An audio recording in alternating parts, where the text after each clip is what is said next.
At dawn on July 16, 1945, the Trinity site witnessed the detonation of the device codenamed Gadget. The remaining two devices, named Little Boy and Fat Man, were used on Hiroshima and Nagasaki on August 6th and 9th, killing approximately 200,000 people. World War II terror bombing of civilians began with the London Blitz, killing 30,000 people, and culminated in the firebombing of Dresden, Germany, and Tokyo. Napalm was used in 1,000 plane raids that incinerated approximately 200,000 people. The atomic bomb did not add to the scale of mass murder of civilian populations, but it certainly made it more efficient. Many of the scientists were appalled at the result. Some had urged a demonstration shot. The scientists declared publicly that the U.S. possessed only a few years' head start before another nation followed suit. Many of the scientists and some generals advocated international control and the eventual banning of nuclear weapons. Those that tried to head off a nuclear arms race in the end failed, as events and personalities took on a momentum of their own. Edward Teller advocated the Super Heavy, the hydrogen bomb. Oppenheimer objected to the development of the hydrogen bomb and stated that these were genocidal weapons. He was promptly replaced. Teller assumed the scientific leadership of the weapons program and remained influential for the entire Cold War. The largest hydrogen bomb ever tested by the U.S. was around 40 megatons, 2,000 times more powerful than the 20-kiloton Hiroshima bomb. The nuclear arms race that followed has resulted in the doctrine of MAD, mutually assured destruction. If either the U.S. or USSR launched any or all of their half of the 20,000 nuclear weapons they have aimed at each other, then they can rest assured that they too would be completely destroyed in a retaliatory strike. The nuclear arms race consumed much of the wealth of the U.S., leaving the civilian population living in the very real fear that the world could end in a matter of minutes. In 1943, the first human test subjects would be used without their knowledge or consent. American citizens and hospitals began to receive plutonium or other forms of radiation treatments that had no therapeutic value. All of the experiments were conducted for the express purpose of answering the unknowns. How much radiation could kill a man? Could blood tests detect exposure? Are there treatments for exposure? Long before radiological warfare was used on enemy populations in war, it was purposely tested on American civilians. By 1945, the war was over, but these questions remained unanswered, and the experiments would continue in secret for the next 30 years. The School of Aviation Medicine in San Antonio, Texas, quietly began to do the test for the Air Force. Military officials did not object to the use of cancer patients, but many of these people were not very ill or had been misdiagnosed. Several of the people injected with plutonium had been diagnosed as having cancer when they did not. Many of the others were not cancer patients, but suffered from illnesses such as hemophilia, scleroderma, or Cushing's disease. These errors were repeated in the total body irradiation experiments that were sponsored by the military. Many of the cancer patients had been well enough to work and live normally. A lethal dose of radiation is 350 rad. After doses of 100 to 2,000 rad, many patients died within days or weeks from radiation poisoning. Those that lived were often debilitated and in constant pain. Nazi scientists were employed at Randolph Air Force Base in San Antonio and involved in these lethal experiments.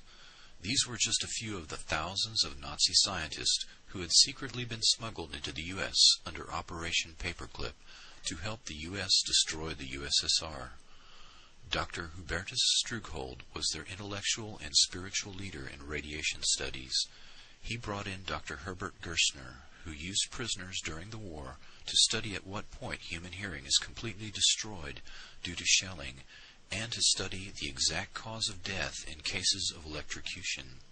These men had all experimented on prisoners in concentration camps, and were now in San Antonio doing lethal radiation experiments on American citizens for the military. Elmer Allen was designated experimental test subject Cal-13.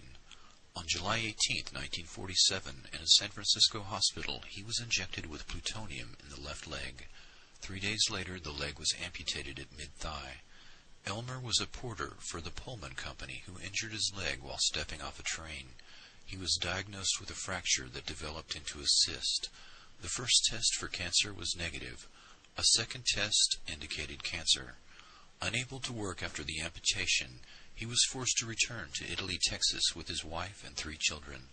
His wife recalled that he began having epileptic seizures. Quote, "He would chew through the spoon, his tongue, too."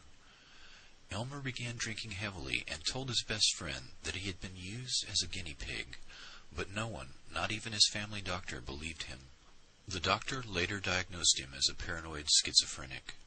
During an effort to collect the bodies of the people injected with plutonium, it was discovered to their amazement that 4 of them were still alive. 1 year after Elmer's death, the family was contacted by a reporter and learned that Elmer had been a human experimental subject, and the family had been lied to for 44 years. Elmer Allen died in 1991. His headstone reads, Elmer Allen, 1911-1947, Cal 13, 1947-1991, one of America's nuclear guinea pigs. I hope you will understand that just as Jewish fathers were placed in the ovens at Auschwitz, my father, Elmer Allen, was placed in his own private oven here in the United States of America. He was left there for 44 years, and the scientists occasionally took a peek inside to see if he was still alive. His survivors are pledged to tell the truth about this experiment for the next 50 or even 100 years if necessary, so that future generations will have more than lies, half-truths, and inconclusive reports when attempting to recount this real-life horror story.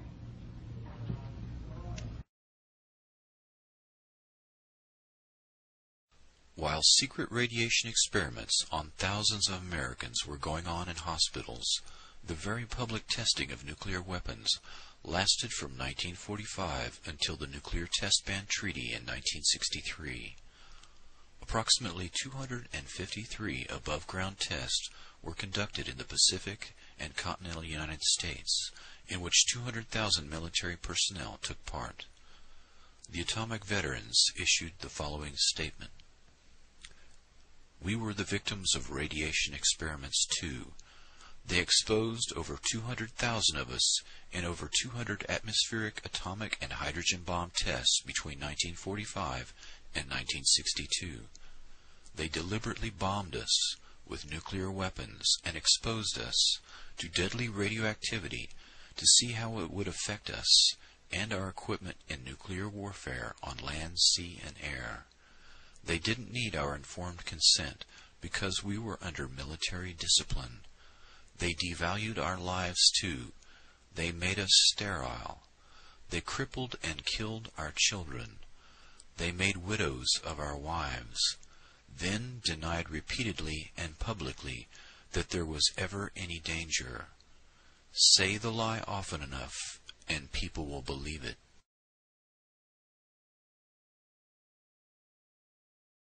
Of your company. Yes, sir, that's right. How many of your men do you think would volunteer to go up and be in one of those foxholes when the bomb went off? Oh, I'd volunteer, I guess, for about a half a dozen. At least half a dozen? Yes, sir. You know, that's quite a loud noise that bomb makes when it goes off. Do you think it would do you any harm? No, I don't think the noise would, sir, no. How about radiation? Do you think there's much danger from radiation? Well, radiation is the least of the worries that the men are thinking about. I think most people thought that radiation was the greatest danger, didn't they? What did they learn We different? were, prior to our instructions here, we received a very thorough briefing before we even came into close to contact with it. A third group of experimental human subjects, besides the radiation experiment victims and the atomic veterans, are the downwinders. This term refers to all the people exposed to radiation as a result of atmospheric testing. This group in essence comprises the entire United States and in fact the